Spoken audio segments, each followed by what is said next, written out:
So can a $20 smartwatch compete with an Apple Watch Series 6? Let's find out. Technology. Thanks for watching the Technology. So let's talk about this Wyze watch. I have been waiting quite a long time for this pre-order to get here. Apparently Wyze ran into some production delays, quality control issues. Took a while to sort those out. If anybody else was on the pre-order list, and I'm sure that you got all those emails as well, referring to problems with the case and all things like that, and them trying to get all that sorted out. Which I'm glad that they at least are trying not to release products with problems that they know are problems. So hopefully again they got everything right. But with most inexpensive products, I think it's going to be the long-term use that's really going to show us how good that quality really is. Now before we get started, go ahead and subscribe, like, and share this video, and please feel free to leave a comment below. So first of all, even though it's already out of the box, let's do a quick unboxing and see what you get in the box.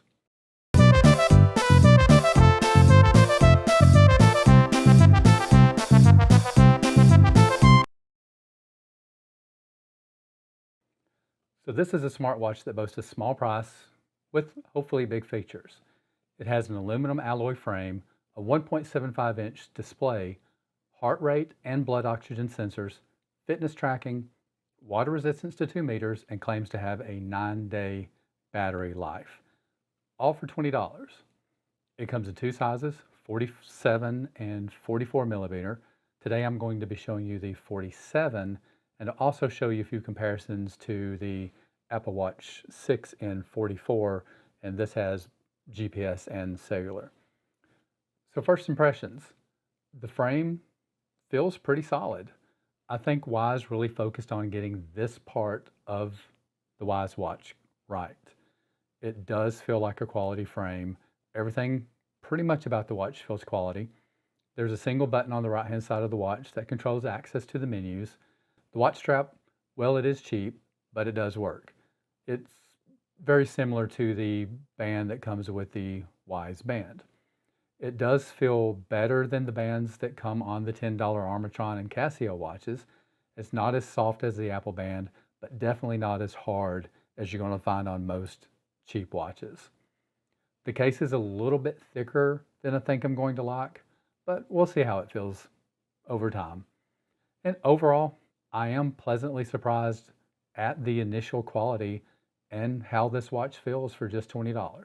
Of course, I wanted to rush and get this video out as quickly as possible because I know there's lots of videos out on this watch, but I wanted to actually give it several days of use before making the video so I could really see how well it worked.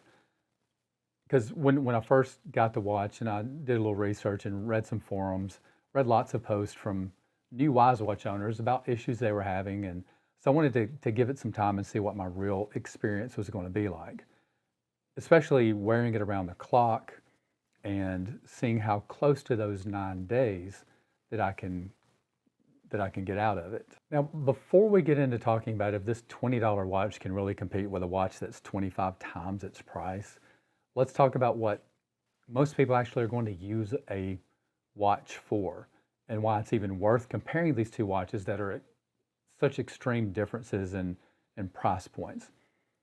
I think it's fair to say that most of us use our smartwatches for notifications and fitness tracking.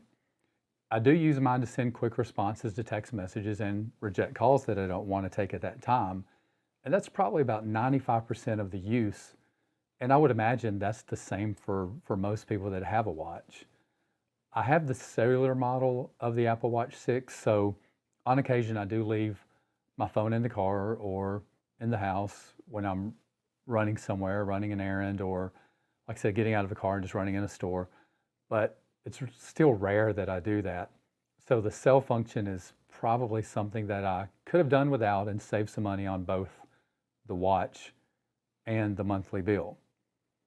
Now, I'm sure there are those that use the cell function and GPS functions more than I do. Those are just things I've found that I really could live without. And of course, at $20, the Wyze watch isn't going to have its own cell service or GPS. Definitely not at this price. The thing that interests me the most about this watch, other than the price, is the 9 days of claimed battery life. So we'll see if we can manage to do it. Because, with the Apple Watch, if you really want to do any kind of sleep tracking with the Apple Watch, you can't wear it 24/7. You have to take it off in the evening before going to bed, charge it up, then put it back on. Then when you wake up in the morning, you got to take it off, put it on the charger so that you're going to have enough battery to last the day. That's really the biggest downside to an Apple Watch. Battery life on a watch this expensive, I think, should be a little bit better. So all that being said, I think it's at least fair to look at some of the technical differences between the two and let you decide if you're okay with giving up those higher end specs to get a $20 watch. I won't get too much into the technical specs, but I'm going to cover a few, and the ones that have been most important to me so far, and let's just start off with the display. Now, the Wyze Watch has a 1.75-inch TFT LCD with a resolution of 320 by 385 and 16-bit color. Now, if you look at the newest Apple Watches, you're getting a 368 by 448 Retina LTPO OLED display at 1.78 inches. So even though the Wyze Watch is a little bigger, it has a little bit less screen. The Apple Watch just has the better display, of course. And the display on the Wyze Watch is probably, it definitely is my biggest complaint. But more on that in a few. The Wyze Watch has a 300 milliamp hour battery, 16 megabytes of flash memory, and 512K of RAM, which is also going to point to my other biggest gripe. You're not going to put much on this watch, and by much, I mean you can store 3 watch faces, and that's pretty much it. Those are the tech specs on the 47 millimeter, and according to Wyze website, tech specs on the 44 are slightly different. A little bit smaller battery, but smaller display. A little bit difference in the clock speeds of the CPU. Now that's according to their specs. I, no way to verify that other than their FAQs. Now, as far as features that much more expensive Apple Watches have than the $20 Wyze Watch, well, straight from the Wyze Watch FAQs. So, with this $20 Wyze Watch compared to what you would get with an Apple Watch, there's no GPS, no cell service, no NFC, no responding to text messages, no making or receiving phone calls, no playing music, there's no speaker, no microphone, no Wi-Fi, no voice assistant compatibility, which on the voice assistant compatibility, that's a little bit disappointing because the watch band that's $5 more than this does have Alexa built in. It does have microphones. So it would have been really nice, since this is supposed to be a smartwatch, if they had at least included some of those voice assistant compatibility functions. Now that's a lot of no's, but what I think Wyze has done is kept the features that, like I said at the beginning, the features most of us use. Kind of like the way Americans buy trucks. We all think we need a half-ton or three-quarter ton in case we have to haul 12,000 pounds someday. But in real life, the most that any of us are ever going to haul is a 12-foot U-Haul. Not saying everyone, just most. And that, I think, is what Wyze has done. Made an inexpensive watch for the most of us.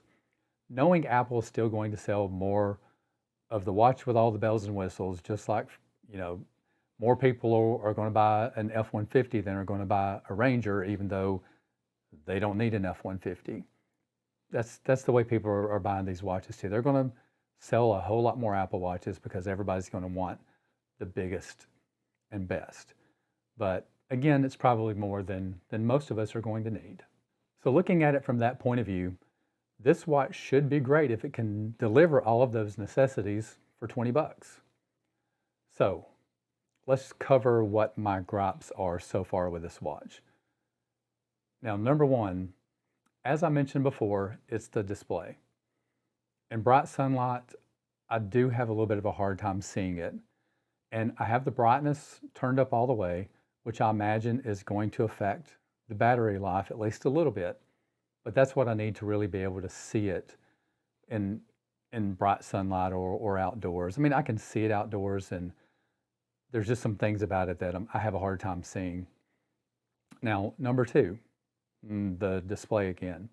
So my close to 50-year-old eyes are a little far-sighted, so things up close aren't super clear unless I'm, wearing some reading glasses. The screen resolution doesn't help with that at all. Things are definitely, I wear both these watches side by side, and I can definitely see what's on the screen of the Apple Watch a lot clearer than I can what's on the Wyze Watch. So gripe number three, did I mention the display? Yes, I know I'm complaining about a screen on a $20 smartwatch, but it is my biggest gripe. A 47 millimeter bezel with it's got a big chin on it to have a 47 millimeter bezel. And that gives it less visible screen than the smaller Apple Watch that's 44 millimeters. Now, number four gripe, which is, again, it's kind of on the same lines as being the display, but this is more of, I think, a function of the software they're running and not a limitation. It's hard to see who messages or email are from. The message itself is white lettering, but the part that shows who it is from is a dark gray against an even darker gray background. It's just difficult for me to read who a text message or an email, who those messages are from. I really have to really get down on it and focus to try to make out who it's from. I can't just glance at it and say, oh, well, I've got an email or a text message from whoever. You can't just glance and see because of this. It's just the colors that they're using. And number five gripe is going to be responsiveness. Scrolling messages is by no means smooth. I'm just used to how fluid the Apple Watch is. And on the Wyze Watch, the scrolling is rather choppy, but I'm sure that goes back to those earlier specs that we talked about with limited clock speed, limited memory. It's just not processing as fast. Now, number six, there's no way to dismiss an individual notification. If you want to get rid of the notifications, you have to delete them all at one time. Number seven gripe, they should at least put in quick responses for text messages and the ability to customize those from your phone. Number eight, slow updates. When you change watch faces, it takes way too long for it to update from the phone to the watch. You're not going to be changing the watch face very often, and that's really, again, that's the only thing that you can do. It's just excruciatingly slow. I think it's even too slow for a $20 watch. Number nine is limited fitness tracking. You are limited by the lack of GPS as well as not having any fitness modes. It's going to track your heart rate, steps, and distance, although with no GPS, how accurate can that really be? But there are no custom fitness programs like you find not only on the Apple Watch, but on many other dedicated fitness trackers. So far, those are my biggest complaints, which, honestly, for $20, those really aren't bad complaints. And again, going to sound a little bit like a broken record, it doesn't take away from the usefulness that most people are going to have for this watch. So the one thing for me that is almost a must that they need to change is that I can't see who the messages are from, and that I just find that very annoying. So what do I really think so far about the Wyze Watch? What do I really like about it? Battery life. So far, it has been pretty good. I got about 7.5 days on a charge, and that's continuous wear. I get a lot of notifications, lots of emails, lots of text messages, and to help with me being able to read it, I've turned the brightness all the way up, and I still got almost 8 days of the advertised 9. So for that, I say good job, Wyze. Sleep tracking. Now this is something that I saw several complaints about, but so far my watch has not missed data from a single night that I've been wearing it. I have seen some people out there that say they aren't getting any sleep tracking, but so far, mine has been good. Notification speed. Notifications are just as fast on my Apple Watch as they are on the Wyze Watch. Really reading them on the Wyze Watch is faster since they immediately pop up on the display. So when you get the notification, the display is not waking up or brightening up. It's just the message is already there. Now, another complaint that I've heard is about the haptic notification being too weak, that the vibration is just too weak to feel. I don't really feel much of a difference between the Wyze Watch and the Apple Watch. Maybe just slightly more feedback on the Apple Watch, but I haven't missed any notifications on the Wyze Watch while I've been wearing it. And I've been wearing, normally throughout this, I've been wearing the Apple Watch on my left and the Wyze Watch on my right. And most of the time I feel them both. Sometimes the notification on the Wyze Watch is first, sometimes it's on the Apple Watch, but literally they're within milliseconds of each other. Now, I didn't want to make this too long, so let's get to my conclusion. Can this $20 watch replace an Apple Watch? Yes, and not really. For $20, you just aren't getting much, but you are getting what most people need a watch like this for. Now, I could definitely live with this as a replacement for my Apple Watch with how I generally use my watch. When wearing this instead of my Apple Watch, I found myself doing the same things that I did while wearing the Apple Watch. If I got a notification and it's something that I wanted to read, then I would pick up my phone and read it. Very rarely do I try to read messages on my watch. Now, I'll read text messages on my watch, but if it's an email and I want to read it, I'm going to open up my phone and look at it. If I got a phone call I wanted to take, I would answer on my phone, and if I didn't want to take it, I would reject it on my watch. And that's all the same habits that I have with the Apple Watch. So it really hasn't affected what I do day to day with a watch. Only thing that I really found myself missing was the fitness functions of the Apple Watch. I would still pick it up for the fitness features during my workout. Now, I would wear them both during workouts, but I was pretty much only using the Apple Watch because of the custom fitness modes. But again, I can overlook some of the shortcomings to get the battery life that the Wyze Watch has. Now, as far as how it looks, while I've been wearing them both, I have been asked more than once why I'm wearing two Apple Watches. So if you're just, glance at it, you wouldn't even know the difference. So if you're only looking for a watch to get notifications and to see who is calling, this $20 Wyze Watch is definitely up to that task. But of course, it's not going to replace everything on an Apple Watch. It can't do everything that an Apple Watch can do. So with that, what am I going to be using my Wyze Watch for the most? Well, honestly, to see how long it takes to get my Wyze car. And I don't think there's enough battery life for that. Thanks again for watching the Technology Guy. Don't forget to subscribe, like, comment, and share. I'll see you next time.